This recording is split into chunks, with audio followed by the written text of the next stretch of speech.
नहमदुहु व नुसल्ली अला रसूलिहिल करीम अम्मा बाद। अल्हम्दुलिल्लाह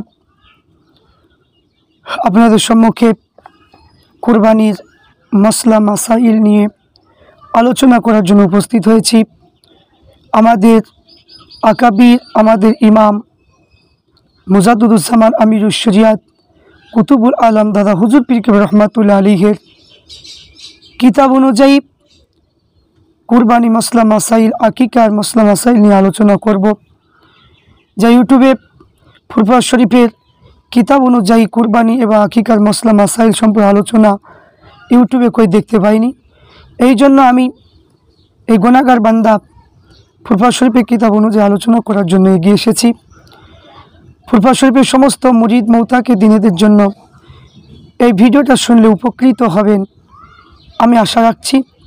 প্রত্যেককে বলো ভিডিওটা না টেনে প্রথম থেকে শেষ পর্যন্ত দেখবেন, আর প্রত্যেককে অনুরোধ করব আমার এই চ্যানেলটাকে সাবস্ক্রাইব করবেন। তাহলে আমি জানবো যে আমার এই ভিডিওটা আপনারা সবাই দেখছেন, আপনারা হয়তো সবাই শুনছেন, লাইক করছেন, মানে সবাই হয়তো আমাকে ভালোবাসছেন। শুধুমাত্র এটা করার উদ্দেশ্য হলো আমার দাদা হুজুরের নেক দোয়া নেওয়ার জন্য, বসিরহাট আল্লামা রুহুল আমিন হুজুরের নেক দোয়া নেওয়ার জন্য আমি আপনাদের সম্মুখে উপস্থিত হয়েছি। তাই কথা না বাড়িয়ে আলোচনা করি। এবার আপনাদের সম্মুখে যে কিতাবটা নিয়ে এসেছি, ফতুয়ায়ে সিদ্দিকিয়া প্রথম খণ্ড, মাওলানা মোহাম্মদ সাইফুদ্দিন সিদ্দিকী রহমাতুল্লাহ আলাইহির কিতাব নিয়ে আলোচনা করব কুরবানি সম্পর্কে। তো এই কুরবানি সম্পর্কে এই কিতাবের মসলা মাসাইল হলো, প্রথম নম্বর মসলা হলো যাহার প্রতি ফিতরা ওয়াজিব হয় তাহার প্রতি কুরবানি ওয়াজিব হয়, এবং যার প্রতি কুরবানি ওয়াজিব নয় সে যদি ইচ্ছা করে কুরবানি দেয় তার বহু নেকি হবে। মুফাসসির প্রতি কুরবানি ওয়াজিব নয়, মুসাফির যারা মুসাফির হবে তাদের প্রতি কুরবানি ওয়াজিব নয়। তাহলে এখানে বোঝা গেল যে যার প্রতি ফিতরা ওয়াজিব হবে তার প্রতি কুরবানি ওয়াজিব হবে। যার প্রতি কুরবানি ওয়াজিব নয় সে যদি কুরবানি দিতে চায় তাহলে কিন্তু সে অনেক কিন্তু নেকি পাবে। আর মুসাফির যারা তাদের প্রতি কুরবানি ওয়াজিব নয়। দ্বিতীয় নম্বর মানে কি মাসলা হলো, বকরা ঈদ 10 হইতে 12 তারিখ সূর্যাস্ত পর্যন্ত কুরবানি করবার সময় সূর্য অস্ত মানে কি হবার পর কুরবানি দুরস্ত হবে না। 10ই তারিখ কুরবানি দেওয়া অতি উত্তম, তারপরে 11 এবং 12 তারিখ। এবার মাসালা, বকরা ঈদ নামাজে পূর্বে কুরবানি দেওয়া দুরস্ত নয়, বকরা ঈদের নামাজে পূর্বে কুরবানি দেওয়া দুরস্ত নয়। এবার মাসালা, এক ব্যক্তি 10-11 জিলহজ্জার সফরে ছিল, 12 তারিখে সূর্যাস্তর পূর্বে বাড়ি পৌঁছালো, 15 দিন কোনো স্থানে থাকবার নিয়াত করলো, কিংবা সূর্যাস্ত পূর্বে ফিতরা ওয়াজিব হওয়ার পরিমাণ মালপত্র আসিয়া গেল, এমন অবস্থায় কুরবানি করা তার পক্ষে ওয়াজিব হবে। মাসালা, নিজে কুরবানি নিজে হস্তে করা অতি উত্তম। যদি ভালো মতে জবাই করতে না জানে তবে অন্যের দ্বারা জবাই করে নেবে, স্বয়ং পশুটির সম্মুখে উপস্থিত থাকাটা হলো উত্তম। মাসালা, কুরবানির সময় মুখে নিয়াত করা, দোয়া পড়া জরুরি নয় এবং দিলে খেয়াল করলেই হবে, তবে উক্ত দোয়াটা পড়া হচ্ছে উত্তম। মাসালা, কুরবানি দেওয়া কেবল নিজের জন্য ওয়াজিব, ছেলে মেয়ের তরফ হইতে ওয়াজিব নয়। নাবালক ছেলে মেয়ে মালদার হলেও ওয়াজিব হবে না। যদি কেউ নাবালক তরফ হইতে কুরবানি দেয় তবে নফল হবে। সাবধান যে নাবালক মালের দ্বারা কুরবানি না দেওয়া হয়।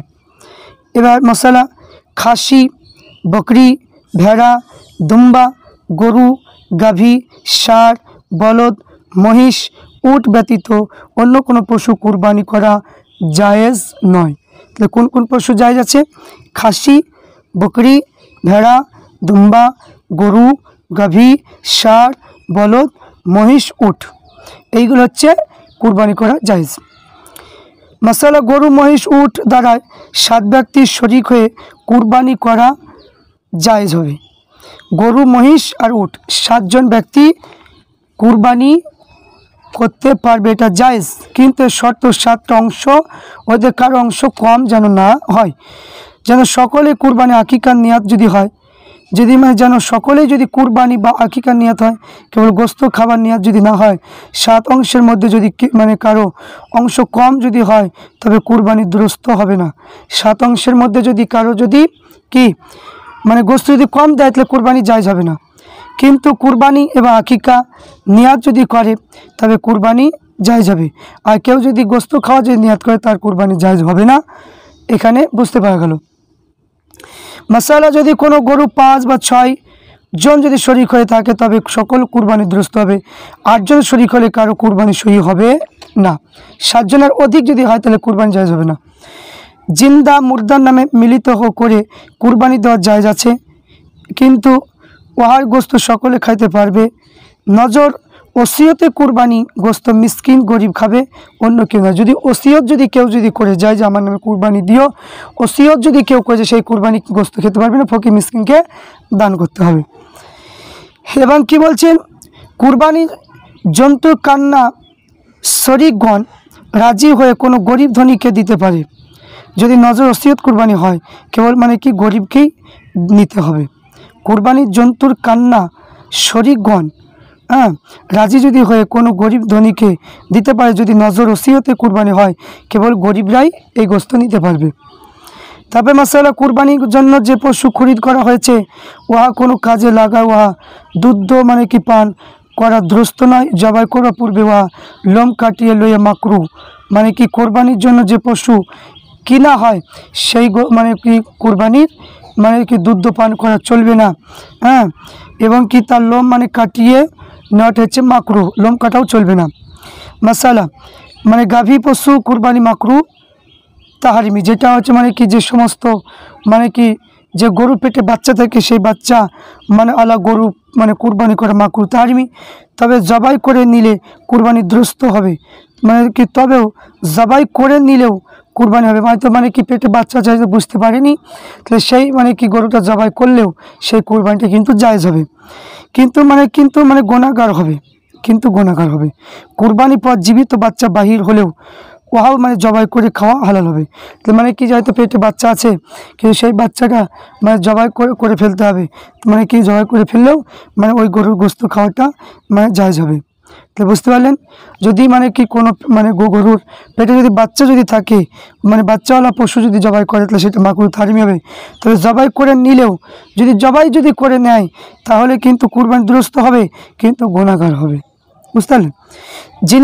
যিনি কুরবানি দিবেন তিনি বকরা ঈদের চন্দ্র উদয় হওয়া মাত্র নখ চুল কাটা এবং হাজামাত করবেন না, এ হচ্ছে মুস্তাহাব। যদি যে কুরবানির যার নামে কুরবানি থাকবে সে যেন নখ এবং মানে কি যে চুল মানে কাটা মানে যেন না কাটিতে হলো মুস্তাহাব।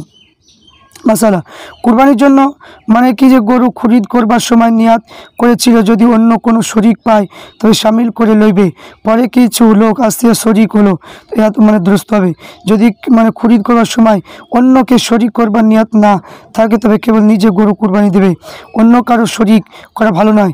আর যদি কেউ শরিক হয়ে যায় জায়েজ হবে, তবে যে ব্যক্তি শরিক হলো সে ধনী হয় তবে তার কুরবানি জায়েজ হবে, কিন্তু গরিব হলে হবে না। মাসালা, যদি কুরবানি পশু হারিয়ে চুরি হয়ে যায় মানে কি হারিয়ে যায় বা চুরি হয়ে যায় তাহলে মানে একটা খরিদ করে হারানো মানে কি পাওয়া গেল, ধনী হলে ওই ব্যক্তি গরিব হলে 2টি কুরবানি দেবে, যদি পাওয়া যায় 2টি কুরবানি দিতে হবে।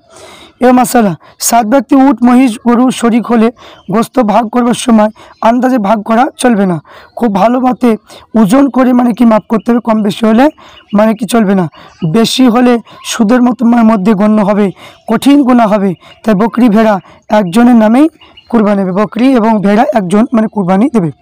মাসালা, বকরি 1 বছর, গরু মহিষ 2 বছর, উট 5 বছর, দুম্বা ভেড়া 1 বছর পূর্ণ হলে কুরবানি জায়েজ হবে। বয়স কম হলে কুরবানি জায়েজ হবে না।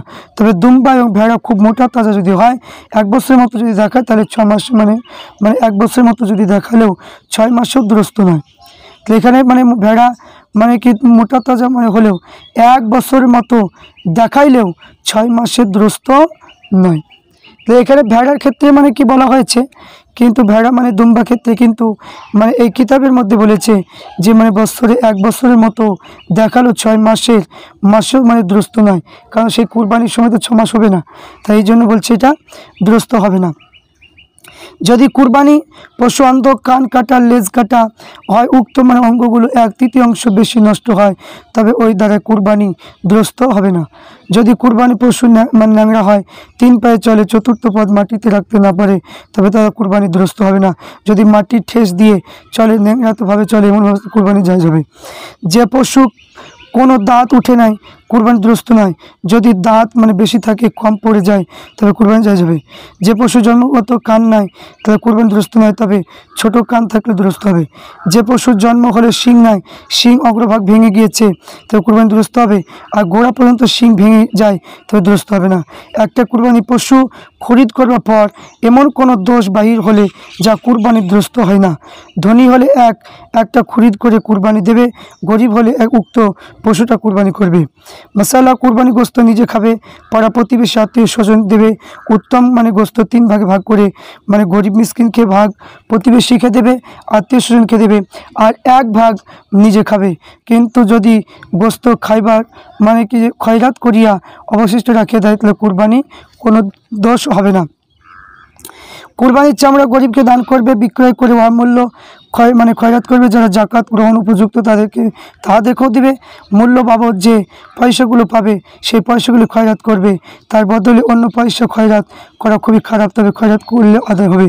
চামড়ার পয়সা মসজিদে মেরামত বা কোনো কাজে লাগানো দুরস্ত নয়। কসাইতে গোস্ত ছাড়ানো মজুদ বাবদ গোস্ত দেওয়া জায়েজ হবে না, মজুরি স্বতন্ত্রভাবে দিতে হবে। কারো প্রতিবেশী প্রতি কুরবানি ওয়াজিব ছিল, 3 দিন শেষ হয়ে গেল, কুরবানি দিতে পারলো না, তার একটা বকরি ভেড়ার মূল্য খয়রাত করতে হবে। কিন্তু বকরি খরিদ করে সেই বকরিটা খয়রাত করবে। যদি কেউ কুরবানি করবে বলে মান্যত করে, কিন্তু সেই কার্যটি পূর্ণ হয়ে গিয়েছে, এই কারণে মান্যত করেছিল, এই কুরবানি দেওয়া ওয়াজিব হবে। এই কুরবানি গোস্ত গরিব ব্যতীত কেউ খেতে পারবে না। এবার আকিকা সম্পর্কে একটু দেখি। যখন কোনো পুত্র কন্যা সন্তান জন্মগ্রহণ করবে, সর্বোত্তম কার্য হলো যে জন্মের 7 দিন ভালো নাম রাখে আকিকা করবে। পুত্র হলে 2টো বকরি, খাসি, আর কন্যা হলে 1টা দেবে।